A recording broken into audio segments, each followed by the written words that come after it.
Evo, konačno je gotova i konačno je na svom mjestu moja nova stara komoda. Evo, snimit ću vam sve detalje ovako da vidite. Sačuvani su svi originalni ornamenti i ručkice. Evo, sve je to spasila moja restauratorica Gabi. Hvala Gabi. Ja sam najponosniji na ovaj dio. Moj mali doprinos da sam uspio ovu ploču nekako izjednačiti i povezati. Sjećate se procesa. Isto tako sve ove ornamente.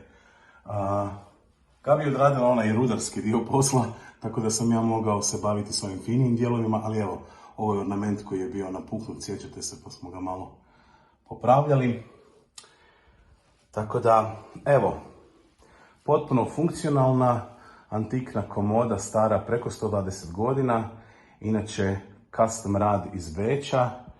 Hvala moje Tihani i nadam se da bi njena baka bila jako sretna i zadovoljna, a vjerojatno i je kad vidi da je njena komoda oživljena i da ima neki novi lijepi život, neko novo ruho.